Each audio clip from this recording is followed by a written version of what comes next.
Bismillahirrahmanirrahim. Assalamu alaikum students. Today our topic is cell membrane, which is the second topic of our chapter.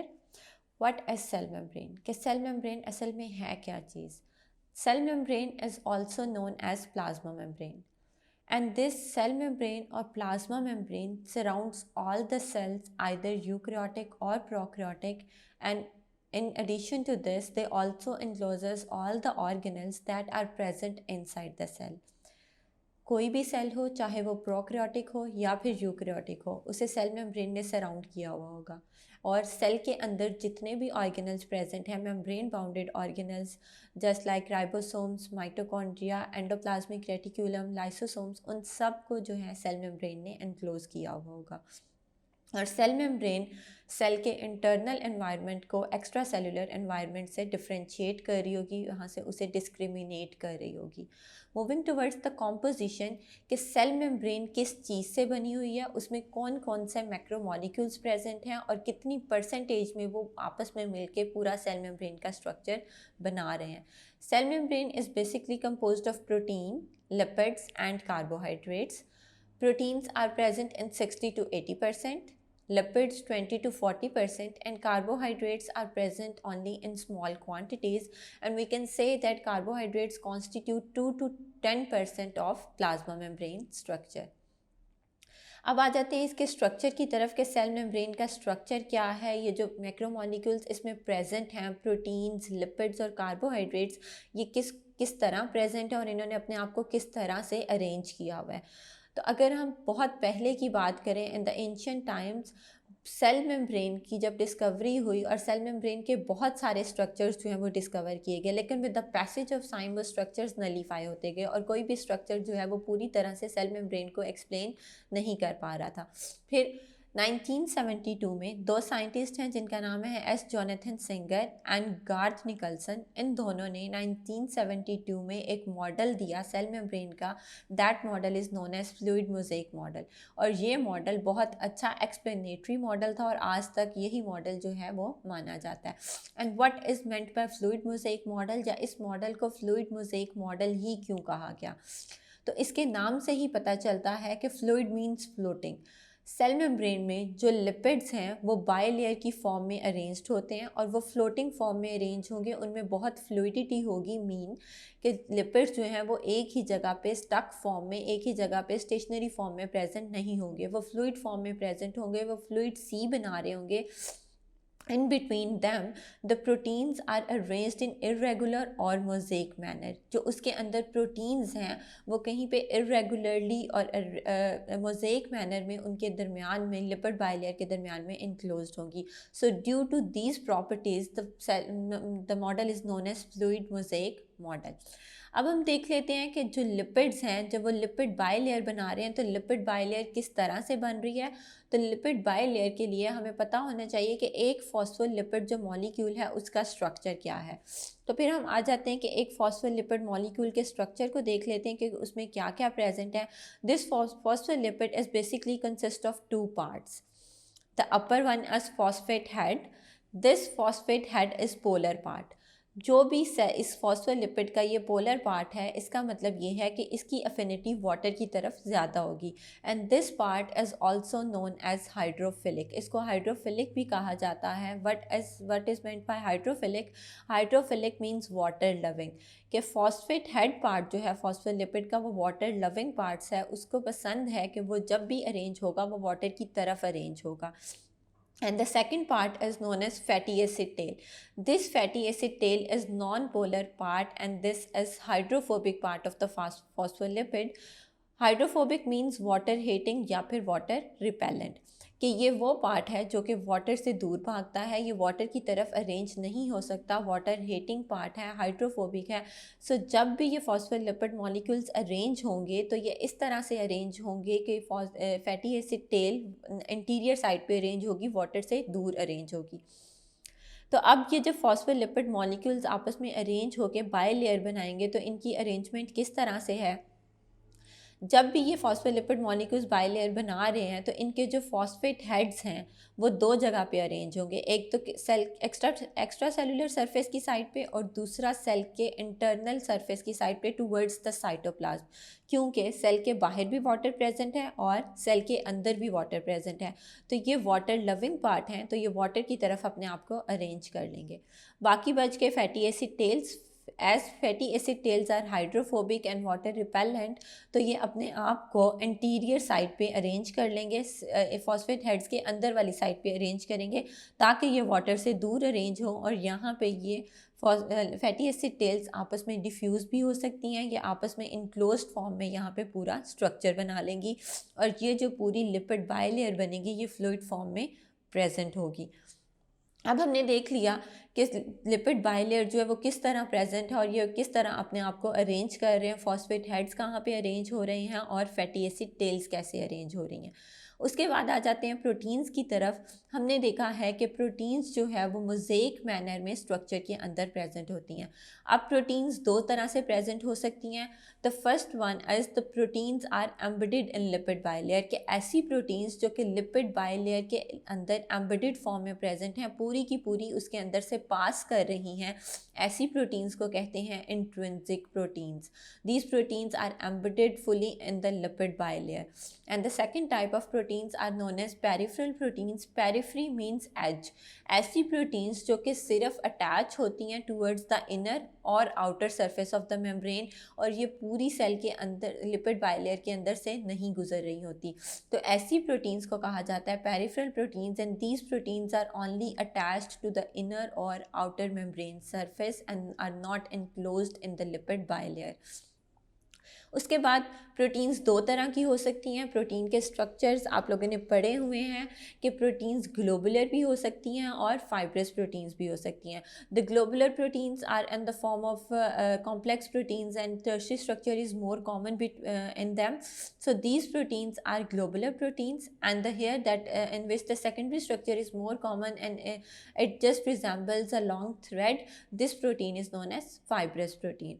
इसके साथ साथ lipid bilayer के अंदर एक बहुत इंपॉर्टेंट मॉलिक्यूल है, that is cholesterol, sterols in the form of cholesterol, और इस कोलेस्ट्रॉल का बहुत इंपॉर्टेंट रोल होता है।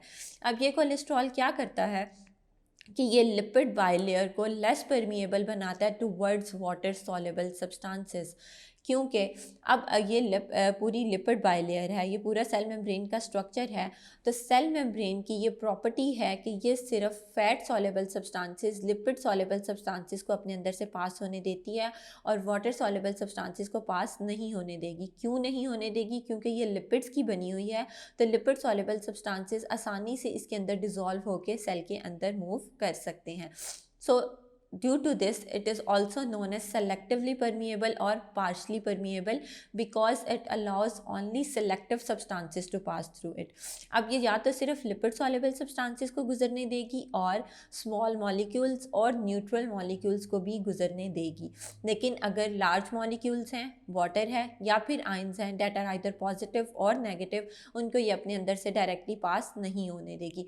अगर लार्ज मॉलिक्यूल्स ने या आयंस ने सेल मेम्ब्रेन के अंदर से पास होना है तो उन्हें किसी चैनल की मदद लेनी पड़ेगी, कोई प्रोटीन चैनल की मदद लेके वो सेल के बाहर से सेल के अंदर मूव कर सकते हैं।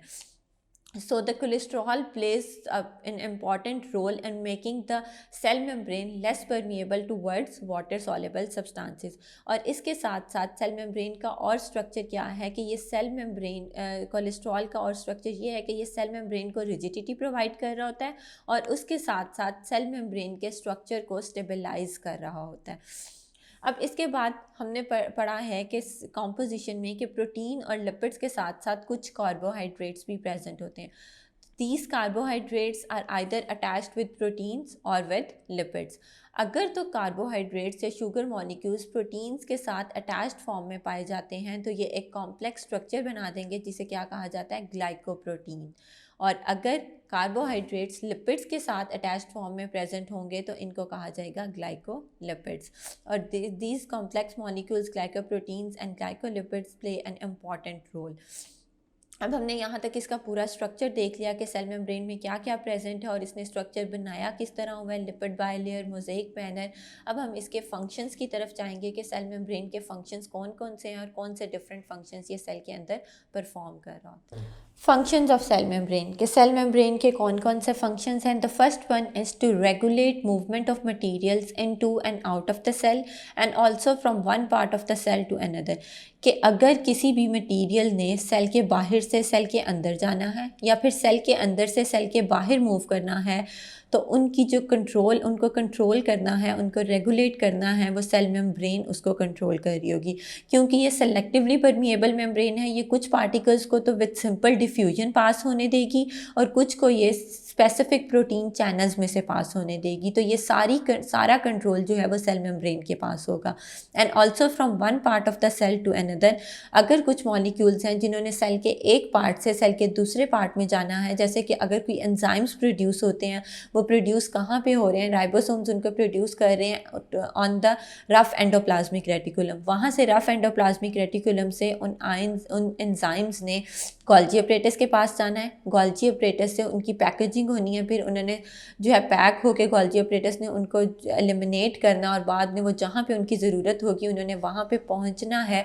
तो जितने भी मटीरियल्स उन्होंने सेल के एक पार्ट से दूसरे पार्ट में मूव करना है, तो उसे भी सेल मेम्ब्रेन रेगुलेट कर रही होगी।